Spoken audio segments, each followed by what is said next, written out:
Ayan mga boss, good morning. San Pablo project tayo, San Pablo, Laguna. At waterproofing na sila, tapos gilid dito. Nilagyan na ng pasimala.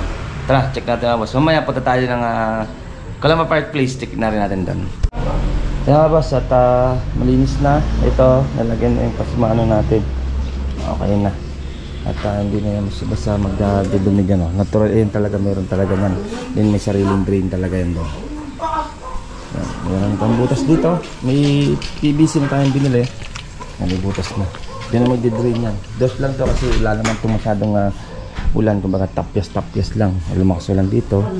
Lusot na rin at least may sariling drain. Tubig niya. Ay. Ayan. Ilagay tayo ng buhangin, papalitadahan muna yung mga butas-butas para paglagay natin ng waterproofing. Ayan, tsaka fiber meats, may screen tayo ilagay dito bago waterproofing para lapat na lapat.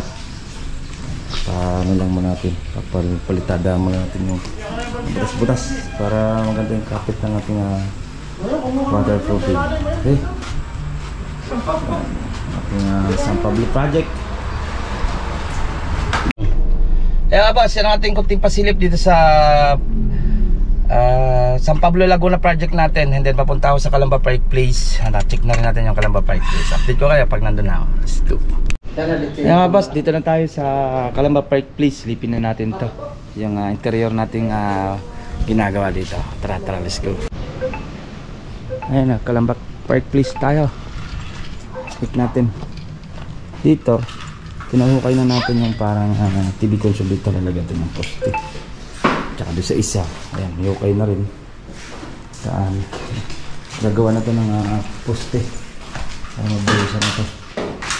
Okay, babakbakin natin yan dyan. Para mag-connect. Kahit paano, mag-load tayo sa taas ng tiles. Medyo titibay na. Ay, laki ng lundo. Lundo. Dito naman sa ano niya, second floor. Ayan. Ay, naglilik pa rin, no? Tinignan to kanina ng Aksaya subdivision. Yung leak, ay, wala silang magawa sa leak. Siguradong sa pinagdugsungan o sa mga elbow yan, naglilik. Basa sa lalim. Ito naman. Ano tayo? Ano na tayo dito? Kesa na tayo. Pamasin dyan na. At ano na. Epoxy na.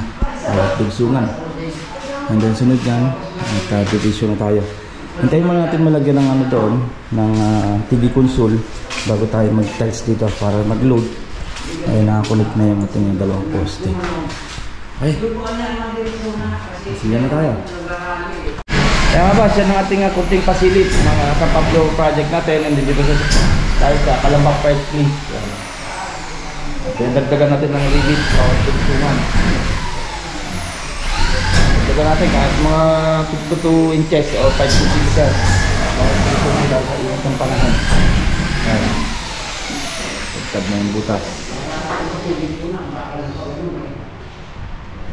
Sa bawat tugsungan lang naman para first sip ng hindi nagagalaw yung tugsungan natin. Pikit na sa mismong paring.